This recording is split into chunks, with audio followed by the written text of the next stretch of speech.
बिस्मिल्लाहिर्रहमानिर्रहीम। आज हमारा रेंटेड प्रेमिसेस का थर्ड लेक्चर है।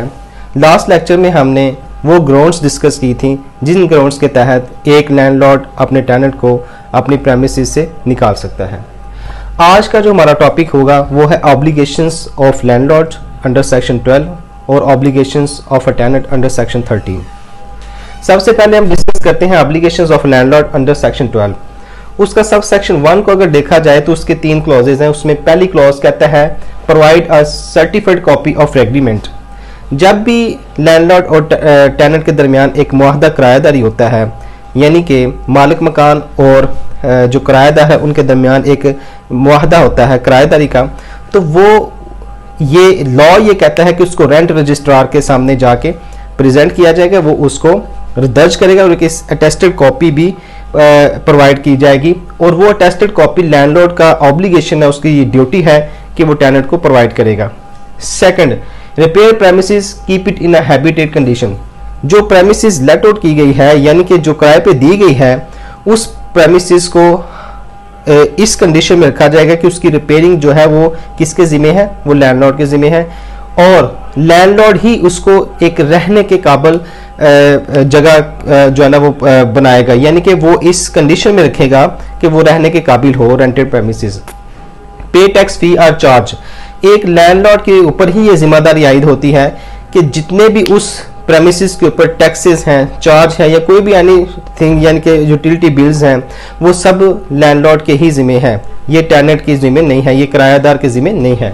इसका सब सेक्शन 2 कहता है subject to tenancy agreement landlord shall not, यानी कि जो टेनेंसी एग्रीमेंट्स है उससे मशरूत क्या, लैंडलॉर्ड शैल नॉट। यहां पे हम ऐड कर देते हैं landlord shall not cut off, suspend और विदहोल्ड एन अमेनिटी और ईजमेंट। उस रेंटेड प्रेमिसेस को कोई भी फैसिलिटी अगर अवेलेबल है ऑलरेडी, यानी कि कोई रास्ता जाता है, कोई पानी का बंदोबस्त है उधर, तो लैंडलॉर्ड उन फैसिलिटीज को, उन सहूलियात को कभी भी जो है वो कट ऑफ या सस्पेंड नहीं करेगा। नंबर इसकी बी क्लॉज कहती है एंटर प्रेमिसेस विदाउट नोटिस, यानी कि landlord shall not enter premises without reasonable notice. जब भी लैंडलॉर्ड का ये माइंड बनता है कि मैं अपनी जो रेंटेड प्रेमिसेस है, जो मैंने रेंट पे दी हुई है जगह, उसको मैं विजिट करना चाहता हूं, तो वो बगैर नोटिस के विजिट नहीं कर सकता, बल्कि एक रीजनेबल नोटिस किराएदार को देगा। रीजनेबल नोटिस से मुराद है कि चंद दिन पहले या कुछ अर्सा पहले कि उसका मैं विजिट करने आ रहा हूं, तो वो किराएदार को देगा। इसके बाद आ जाता है सब सेक्शन 3। इस सेक्शन के अंदर कहता है if the landlord fails to neglect और to fulfil an obligation under this act और टेनेंसी एग्रीमेंट और टेनेंट में file an application to rent tribunal for an order directing the landlord to fulfil obligation.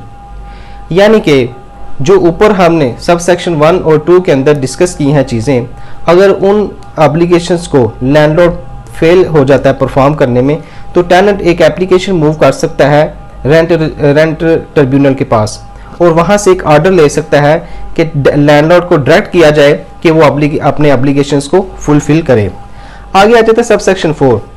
If the tenant has been in enjoyment, यानी कि जो भी enjoyment या amenity थी उस रेंटेड प्रेमिसेस के साथ और टेनेंट उसको एंजॉय करने का हक रखता था और लैंडलॉर्ड ने उसको सस्पेंड कर दिया या कट ऑफ कर दिया या विद होल्ड कर दिया, यानी कि उसको उससे महरूम कर दिया, टेनेंट को उन सहूलियत से महरूम कर दिया, तो लैंडलॉर्ड के टेनेंट जो रेंट ट्रिब्यूनल है वो लैंडलॉर्ड टेनेंट को ऑर्डर कर सकती है कि वो इनको अपने तौर पर रिस्टोर कर ले और इनके ऊपर जो एक्सपेंसेस हैं, अखराजात आ रहे हैं, उनको जो उसने रेंट देना है उनसे डिफरे कर ले, यानी कि उनसे पूरा कर ले।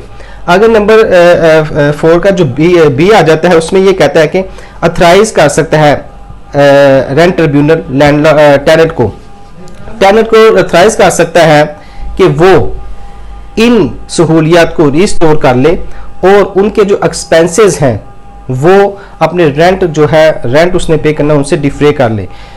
उसके बाद सी आ जाता है कि अगर लैंडलॉर्ड जो रेंटेड प्रेमिसेस है उसको हैबिटेट कंडीशन रखने में फेल हो जाता है, यानी कि रहने के काबिल बनाने के लिए फेल हो जाता है उस जगह को, रेंटेड प्रेमिसेस को, तो रेंटेड ट्रिब्यूनल टेनेंट को ये ऑर्डर कर सकती है कि तुम इसको अपने एक्सपेंसेस के ऊपर मेंटेन कर लो और बाद में जो किराया तुमने पे करना है उसमें से इसकी कटौती कर लो, उसमें से अपने एक्सपेंसेस को पूरा कर लो। तो ये थी लैंडलॉर्ड की ऑब्लिगेशंस। अब जो दूसरी बात आ जाती है दूसरे नंबर पे, obligations of tenant under section 13। Punjab rented premises में पहले हमने जो अभी बात करके आए हैं वो अंडर सेक्शन 12 थी, वो थी ऑब्लिगेशंस ऑफ लैंडलॉर्ड। अब obligations of tenant under section 13 आ जाता है, जिसके तहत दो चार कुछ 4-5 फ्राइज हैं टेनेंट के भी, यानी कि किराएदार के भी। सबसे पहले, keep the premises in a condition in which it was let out except normal wear and tear, यानी कि जिस कंडीशन में किराएदार ने जगह किराए पे ली है वो उसी कंडीशन में रखने का उसको जिम्मेदार है, बशर्ते मासवाए कुछ चेंजेस वो कर सकता है अपनी जरूरियात के तहत। नंबर 2 पे, use the premises for the purpose for which it was let out. Premises को उसी मकसद के लिए ही वो इस्तेमाल करेगा जिस मकसद के लिए उसने वो किराए पे ली है। अगर वो किराए पे अगर उसने रहने के लिए जगह ली है तो उसके ऊपर उसके अंदर कोई और काम नहीं कर सकता, यानी कि उसके अंदर कोई गोदाम नहीं वो बना सकता, वो बस रहेगा। आगे सी पे आ जाता है, allow the landlord to enter for inspection और रिपेयर। हमने फ्राइज के अंदर जो लैंडलॉर्ड के फ्राइज थे उसकी जो जिम्मेदारी थी उसमें पढ़ा था कि लैंडलॉर्ड एंटर हो सकता है, लेकिन एक रीजनेबल नोटिस के बाद। जब रीजनेबल नोटिस उसको मिल जाता है तो टेनेंट का भी ये फर्ज बनता है कि वो उसको अलाउ करे अपने लैंडलॉर्ड को कि वो प्रेमिसेस में आए। उसका कोई मकसद होगा, यानी कि या तो वो इंस्पेक्शन के लिए, अपनी बिल्डिंग की चेकिंग के लिए, या फिर उसकी कहीं पे रिपेयरिंग होने वाली है तो वो रिपेयर करने के लिए आ सकता है। आगे नंबर डी पे आ जाता है, hand over vacant possession of the premises on termination of tenancy. जब भी टेनेंसी एग्रीमेंट मिसाल के तौर पे 1 साल का था, वो मुद्दत किरायादारी जो है वो मुकम्मल होगी है, तो पोजेशन जो है वो खाली होगी है, यानी कि प्रेमिसेस खाली कर दिया गया है, तो उसकी जो पोजेशन है वो उसके हैंड ओवर करने का पाबंद है। कौन? किराएदार। आगे आ जाता है, not cause nuisance to neighbours, यानी कि जो प्रेमिसेस है, जो रेंटेड लैंड है, जो जगह किराए पे दी गई है, किरायादार उस जगह के जो हमसाए हैं, नेबर्स हैं, उनके लिए कोई तंगी या कोई मुसीबत का बायस नहीं बनेगा, उनके लिए परेशानी का बायस नहीं बनेगा, बल्कि उनके आराम का ख्याल रखेगा। आगे आ जाता है, not make structural change without consent, यानी कि अगर प्रेमिसेस के अंदर किसी चीज की स्ट्रक्चर कोई उसने कोई बिल्डिंग को डेवलप करना है या कोई चीज अंदर बनानी है या तोड़ फोड़ करनी है for the purpose of construction, तो ये वो कर सकता है, लेकिन वो लैंडलॉर्ड की इजाजत के बगैर नहीं करेगा। अगर वो इजाजत देता है लैंडलॉर्ड तो फिर कर सकता है, अगर वो इजाजत ना दे तो फिर नहीं कर सकता। तो this is all about the obligations of landlord under section 12 and obligations of tenant under section 13 under the Punjab rented premises act 2009।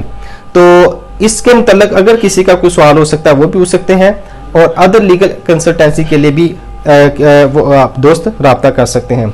शुक्रिया, अल्लाह हाफिज़।